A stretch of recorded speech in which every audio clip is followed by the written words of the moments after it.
Hey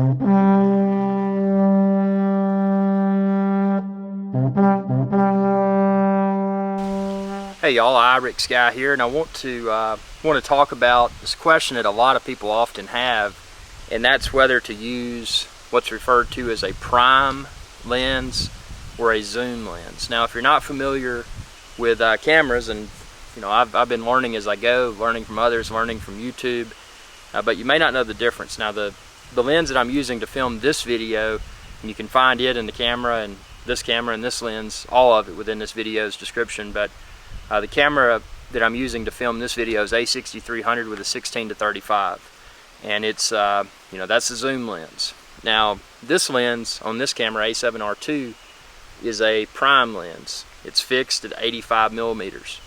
Now, if I snap a photo with this lens right here, it's just going to look really, I mean, the background's going to be really blurred. It's going to look really just super nice. They call it bokeh, or defocused background. When you're dealing with a prime lens such as this, especially when you're taking still photos, I mean, just look at that.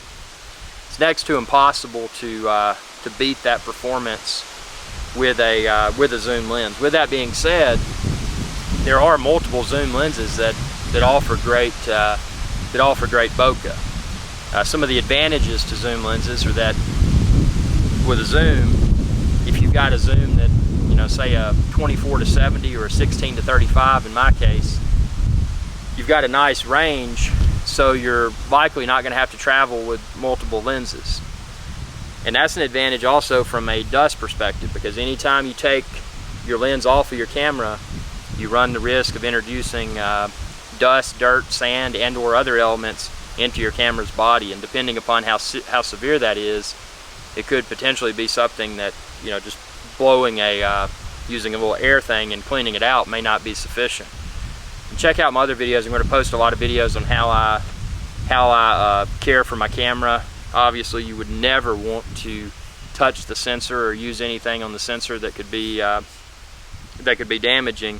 You want to take it to a professional to do that. But that's the thing that I've found working with prime lenses, is that when I'm changing these out, typically what I'll do is I'm not going to do it out when there's wind blowing or just a dirty environment.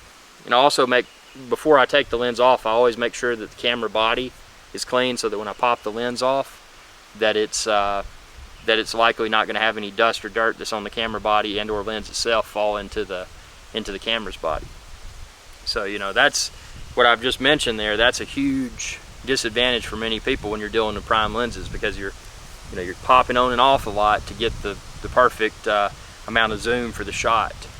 So zoom lens wins from that perspective. It's less times that someone would typically have to take it on and off the camera.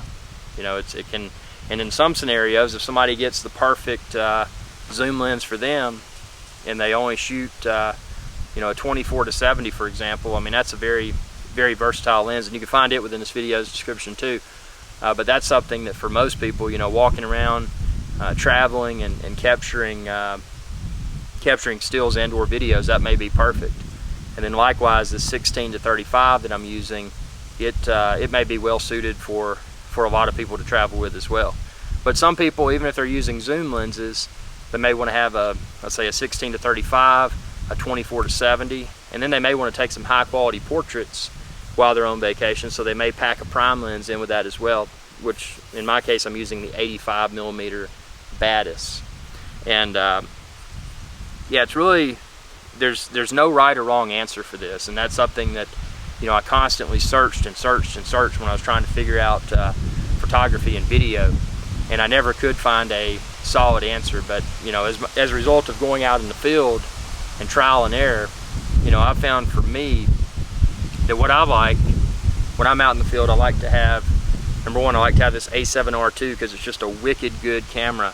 This body has built-in image stabilization, so whether I'm using a prime lens, and by the way, most prime lenses typically do not have image stabilization built in. Now this Batis 85 millimeter is an exception to that rule because it has image stabilization built in, and it's still a prime lens fixed at 85 millimeter. So that's something else to be aware of. But for me, the perfect kit is the A6300 that I have on the tripod. It's the video quality. Tell me what you think. It looks good. When I pop on my 16 to 35 millimeter zoom lens, because it's not a full frame camera, the A6300, it zooms it in more. So it's in essence like having the best of both worlds, because I also use that 16 to 35 on my A7R2. So if I'm walking around my A7R2, I'll strap on this 16 to 35 that I'm using to film this video for stills and or videos my A7R2. If I want to take some high quality portraits, I've also got my 85 millimeter prime lens with my A7R2. And then I've got the second camera body, which is the A6300, and it would be hard to argue the video quality. Now obviously the A7R2 is significantly more expensive, but the video quality and being able to use the same Sony E-mount lenses, not in full frame mode, but as I had mentioned in what's it called, APS-C. Basically it takes a 16 to 35, and I don't have the numbers right in front of me, but it's going to jack up. So instead of 16 at the low end, it's going to jack up to, I forget the number, and then instead of 35 at the high end, it's going to jack up beyond 35. Whereas if I attach that 16 to 35 to this, it would be in full frame, it would be 16 to 35 millimeter.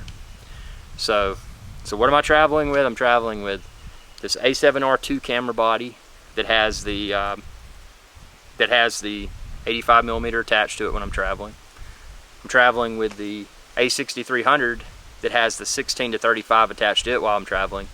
But if I want to borrow that 16 to 35 and put it on my A7R2 when I'm not doing face-on video segments, maybe I'm just going out with one camera for whatever filming scenario, and in that situation I would just take my A7R2 with the 16 to 35 and probably leave. And again, the weight of this 85 millimeter is not that bad. A lot of people are saying, man, it looks like a big lens. It is big, but honestly, and I'll have to do a side-by-side weight comparison video, but the 16 to 35 feels heavier than this. So from a travel weight perspective, this is not by no means a deal breaker. But that's how I do it. Everybody's got their own personal needs and wants, and when you're dealing with photography and videography, it's really a matter of the content you're trying to capture, whether you want to be super zoomed or you kind of want to just kind of have a more wide type view.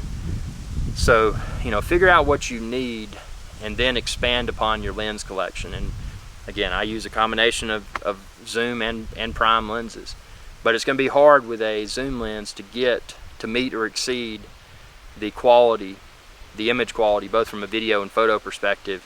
It's going to be hard for a zoom lens to beat that. Now there's some that come close, but it's going to be really hard to beat that. And the ones that do, they're astronomically priced, and someone could likely get a few prime lenses for probably a lesser price. So just a few things to consider. I don't consider myself to be an expert. I do have thousands of YouTube videos. I snap quite a bit of still photos, but this is just what I've learned, and I wanted to share it with y'all. So again, ask me if you have any questions, and I'll do my best to try to answer. And again, check the link within this video's description, because I've listed all the equipment there to make it easier for everyone to find. And if you don't see it there, just ask, and I'll try to find a link for you. Thanks for watching, and be sure to subscribe, youtube.com/IRIXGuy. Y'all have a good day. Hey y'all, IRIXGuy here. I wanted to take a moment to thank you for watching this video. If you enjoyed this video, please subscribe to my channel. I'm an independent channel, and it's viewers like you that help me to continue to grow. I appreciate your viewership, and y'all have a good day.